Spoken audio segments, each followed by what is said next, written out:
Many people think that dealing with difficult customer situations is a matter of being quote-unquote nice people with a quote-unquote good attitude.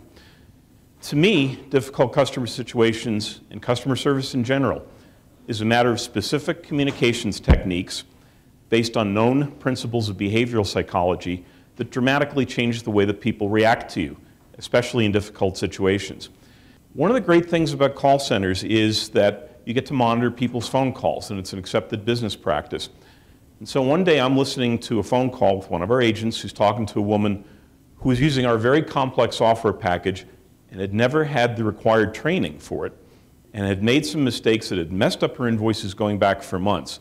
And it was going to take hours and hours of work to fix that up. She wasn't very happy about that. In fact, she was demanding that we fly somebody to New York the next day to fix the problem. Now, this agent was very kind and very patient, and I thought he was doing a good job with her, and so I signed off the call and went back to work.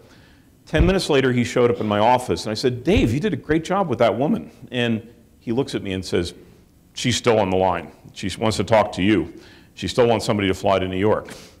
Here's what I said to this customer. I said, "Marilyn, I understand you're having a problem. What can I do to help you?" Just like you did. So I started in a safe place.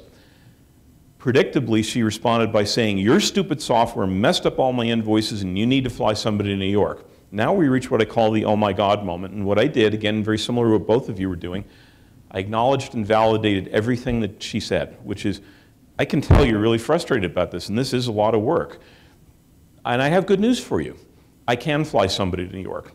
Now, I do want you to be aware that it costs about, there's a lead time of 3 weeks to have somebody come on site, and it costs about $3,000.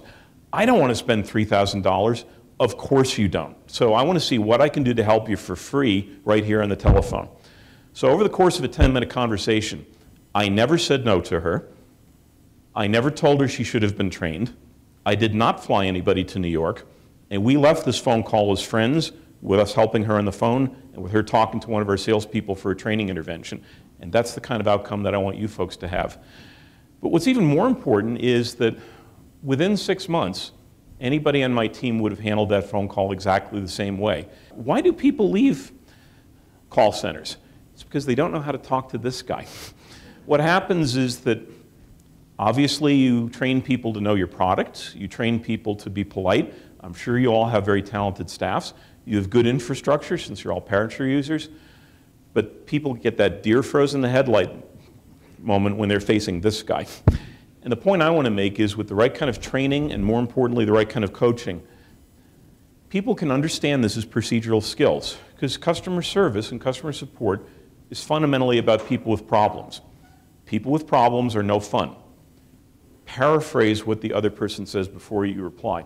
And one of the interesting things about paraphrasing is many call centers, particularly those who aren't as familiar with North American culture as others, have been trained to repeat what the other person says word for word, and sometimes that makes people angrier. And the reason is, the more you take somebody's thoughts, replay them in your own words and hand them back, the more you're sending a signal to the other person that you hear them, you understand them, and it's safe to talk about it. And they know you're not just following a script, you're present with them. Then the next thing is to share your knowledge of the situation. Some people think that service means being humble and servile, and this ties in with what you were saying in the back, which I totally agree with, which is when you share the knowledge of the situation as to why things are going on or what's happening, that gives people that warm, fuzzy feeling that they've come to the right place to be helped. Then the next thing is active feedback. Feedback is a very important and very procedural skill that will change the dynamics of especially your most difficult situations. And then finally summarize the understanding that people have, how you deliver bad news to people. This is one of the 1 or 2 things that I want you to come away with. It's a technique called staging. It's a 3-step process, and the first step is to first introduce what you're going to say before you say it. That's why I chose the response that I did, because there's no one all-purpose introduction, but if you say anything that prepares people for the fact that you're about to tell them something important, you're lessening the negative impact of it. Then the next step is to explain the reasons or the details for what you're saying as you're saying it. And then the third one, and this is the most important one, is to empathize with somebody no matter what they're saying after you've said it. This is probably best explained by example. Let's say I take my car in to get fixed, and it has what seems to be a minor rattle in the dashboard. And I call at the end of the day and they say, yeah, Mr. Gallagher, we looked at your car, and it's going to cost $800 to fix it. How am I going to react to that? What? I'm going to have a lot of shock and anger and annoyance, and I'm going to take that out at the person at the other end of the phone. But now let's try it again with staging. Yes, Mr. Gallagher, we took a look at your car, and because it's what appeared to be a minor rattle on the dashboard, we were hoping this would be a minor repair. Unfortunately, and unfortunately is a great word to use when you're staging, it turned out to be something more serious than that. Now I move to step 2 and explain the details. You may be aware, Mr. Gallagher, that your car has an airbag system because you have a late model car. And airbags tend to be self-contained systems where if anything goes wrong, we have to replace the entire module. And they tend to be fairly expensive repairs.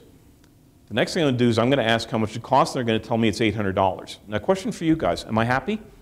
No, I am not happy. Am I angry at the person at the other end of the phone? Probably not, and that's the value of using a technique.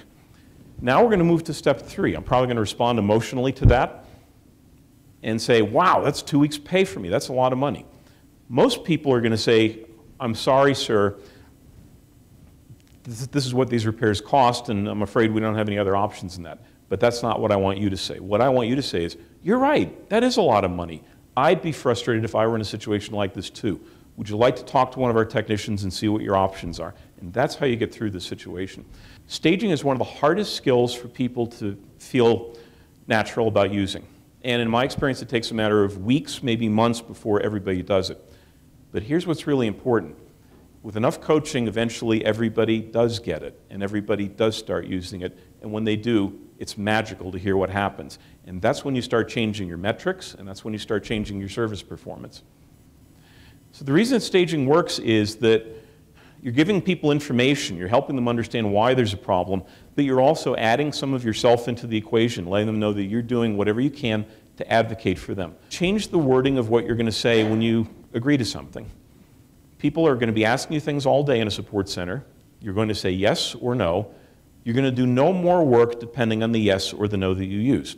Choose a phrase that fits your personality, that cranks up the amount of enthusiasm, cranks up the amount of interest, and cranks up the good feelings when you say yes to somebody, and see what happens when you start using it. And this is how, again, you acknowledge the agenda. Good acknowledgments are your key to defusing difficult customer situations. The lowest octane level is observation. You're not putting any of your own emotions into it. You're just observing how the other person's feeling. So a good observation statement would be, I can tell you're really frustrated about that. I can see by your tone of voice this is important to you. Even that lowest level of acknowledgement is better than nothing, which is what most people do. The next octane level of acknowledgement is validation, where you're letting people know that their feelings are valid. And so there you're using phrases like, nobody likes to have to pay their taxes on April 15th. Everybody hates it when this happens. Your experience is very normal. Lots of people make this mistake. The next octane level and the highest octane level is identification, where you're putting your own personality and your own feelings into it, where you say, I would get frustrated if that happened to me. And so I understand how you feel. When you tell somebody that they did something wrong, they're always going to push back or feel like pushing back. That's a survival instinct. When you say, I've done something stupid, they learn from watching you and they don't get defensive. And so that's what's very important about that. You can't always choose the highest octane level. When somebody says, I was so mad about this computer problem that I smashed my cup against the wall, you can't say, well, when I get that mad, I smash my cup against the wall too. So choose the right octane level, but the higher the octane level you go, the better people feel. When is it okay to say no to somebody? When they're making an unrealistic demand?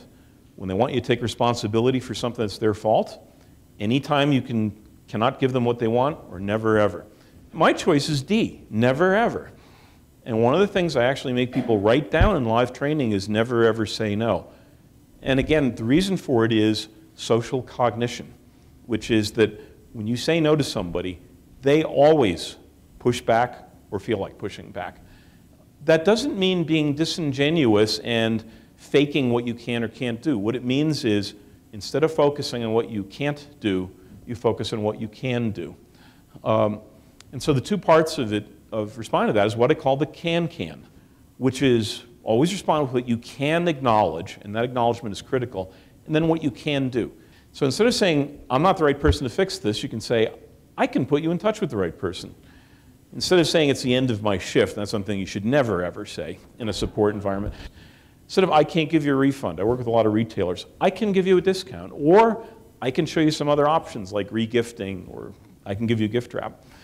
We can't possibly do that, turns into let's look at the option.